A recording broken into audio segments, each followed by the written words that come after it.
Assalamualaikum warahmatullahi wabarakatuh, teman-teman. 3 hal yang diucapkan oleh Bapak Anies dan sekarang terbukti. Ini luar biasa, teman-teman ya. 3 hal ini sudah diucapkan, sudah dikeluarkan, sudah diprediksi oleh Bapak Anies Baswedan, dan sekarang ini, hari ini benar-benar terjadi apa yang diucapkan tersebut. Teman-teman wajib tonton video ini dari awal sampai terakhir, karena saya akan tampilkan apa yang diucapkan oleh Bapak Anies Baswedan dan apa yang jadi kenyataan hari ini, teman-teman, menyangkut tentang negara kita, yaitu Indonesia. Di video lain nanti saya akan tampilkan juga apa yang diucapkan oleh Prabowo itu sekarang dibantah sendiri oleh Bapak Prabowo. Artinya Bapak Prabowo tidak ngaku kalau sudah pernah mengucapkan hal tersebut. Biar tidak penasaran, langsung saja teman-teman ya. Kalian tonton video ini sampai selesai. Ada 3 hal yang pernah diucapin Pak Anies Baswedan dan saat ini menjadi kenyataan. Dengerin baik-baik ya. Bismillahirrohmanirrohim. Yang pertama, angin tidak punya KTP. Kemarin ngomong pada saat debat pertama, angin tidak punya KTP. Diketawain satu arena, satu tempat debat. Terus juga netizennya, setiap orang ngomongin politik pasti ngomongnya angin tidak punya KTP. Apa yang terjadi? Dikasih lihat yang sebenarnya angin tornado yang katanya pertama di Indonesia. Beritanya kan ramai katanya yang pertama di Indonesia. Tahu kan kemarin di mana beritanya? Itu menandakan apa? Bener-bener angin tuh memang nggak punya KTP. Angin tidak bisa menentukan arahnya kemana. Yang dimaksud itu, banyak netizen khususnya generasi Gen Z yang masih nggak ngerti. Bahkan dikasih fenomena kemarin pun masih nggak ngerti. Gua sampai bolak-balik ngomong itu menggunakan majas personifikasi, itu pun juga pada nggak ngerti. Oke, itu yang pertama. Yang kedua, kenaikan pajak. Pak Anies berjanji dan timnya yaitu akan menaikkan pajak pengusaha-pengusaha atau orang-orang terkaya. Nggak pernah ngomongin akan kenaikan pajak untuk rakyat. Bener-bener dia mau naikin pajak untuk orang-orang yang paling kaya di Indonesia untuk menstabilkan ekonomi yang ada di Indonesia. Tapi yang terjadi, pajak mau naik 12% di tahun 2025. Dianggap sama menterinya Pak Erlangga tadi bilang karena rakyat sudah menentukan untuk melanjutkan, maka akan melanjutkan program pemerintah. Yang ketiga, yang lagi maraknya, yang lagi ramenya adalah kasus salah satu maskapai penerbangan di mana pilot sama kopilotnya itu tertidur pulas. Bukan tanpa alasan, kok bisa sih yang ngendarain pesawat malah tidur? Dikarenakan apa? Dikarenakan capek ngurusin anak kembar. Jadi gantian sama istrinya. Ingat gak, Pak Anies tuh punya janji kalau dia terpilih, bahkan suami aja dapat cuti melahirkan dari istrinya itu selama 40 hari. Walaupun dia tidak melahirkan, dia tetap bekerja sebagai mestinya, tapi dapat cuti 40 hari. Demi apa? Demi membantu sang istri. Segitu detailnya diperhatikan. Karena apa? Karena ada faktor keselamatan. Nggak kepikiran ke situ kan untuk pendukung yang lainnya? Pak Anies sudah mikirin sama timnya sampai sedetail itu. Untuk apa? Untuk siapa? Untuk rakyat. Jadi berpengaruh 40 hari untuk cuti? Iya dong, pastinya.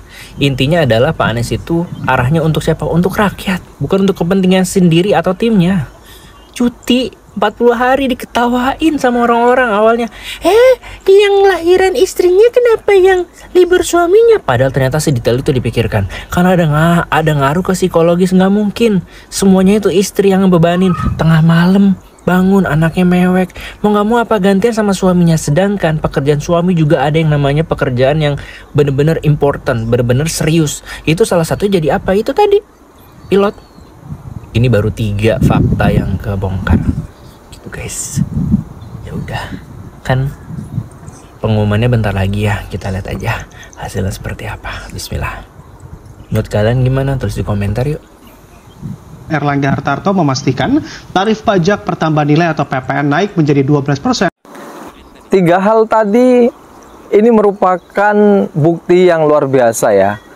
Apa yang diucapkan oleh Bapak Anies Baswedan sesuai data terkait dengan angin, terkait dengan kebijakan di semua daerah yang hanya menguntungkan oligarki saja, hanya menguntungkan penguasa saja, teman-teman, tanpa melihat atau tanpa berdialog dengan masyarakat setempat. Ini luar biasa ya. Dan ini memang pemimpin yang beda dengan yang lainnya ya. Dibanding dengan Bapak Prabowo ini, teman-teman ya. terkait dengan gaji guru. Padahal ini jelas-jelas ya Bapak Prabowo dan bahkan adiknya juga, adik Bapak Prabowo ini mengungkapkan kenaikan gaji guru. Tapi sekarang ini Bapak Prabowo tidak mengaku, teman-teman.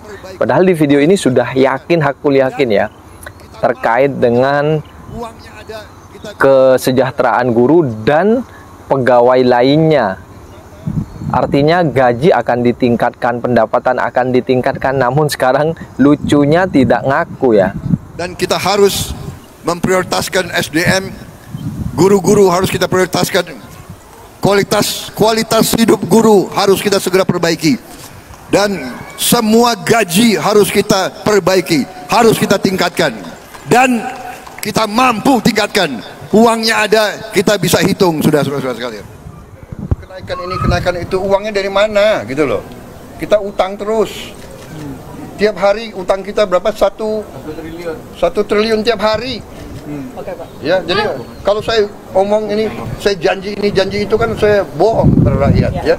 Kalau ada guru-guru di sini, ada guru di sini atau guru honorer ada? Pak Prabowo sudah janji dan akan janji bahwa setiap guru di Indonesia, termasuk guru honorer di Indonesia, akan dapat tambahan gaji untuk semuanya. 2 juta rupiah tiap bulan, itu adalah tambahan dari ibu-ibu, bapak-bapak. Tolong dicatat hari ini janji Prabowo, nanti kita akan nutut, akan kita laksanakan. Kenaikan ini, kenaikan itu, uangnya dari mana gitu loh. Kita utang terus. Tiap hari utang kita berapa? 1 triliun tiap hari. Oke, Pak. Ya, jadi kalau saya omong ini, saya janji ini, janji itu, kan saya bohong kepada rakyat ya.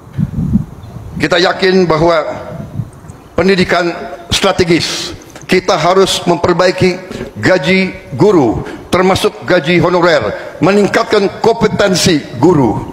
Kita harus memberi pelatihan-pelatihan, penataran-penataran. Dan kita harus memprioritaskan SDM, guru-guru harus kita prioritaskan. Kualitas hidup guru harus kita segera perbaiki. Dan semua gaji harus kita perbaiki, harus kita tingkatkan. Dan kita mampu tingkatkan. Uangnya ada, kita bisa hitung, sudah. Oke teman-teman, kalian bisa nilai sendiri apa yang sebenarnya terjadi, meskipun toh KPU mengumumkan siapapun pemenangnya terkait dengan pemilu kemarin, pemilihan pilpres kemarin. Dan yang jelas tadi itu saya tampilkan adalah video-video terkait dengan bukti atau ucapan seorang pemimpin yang nantinya akan memimpin negara ini 5 tahun ke depan. Oke, terima kasih sudah nonton video ini. Assalamualaikum warahmatullahi wabarakatuh.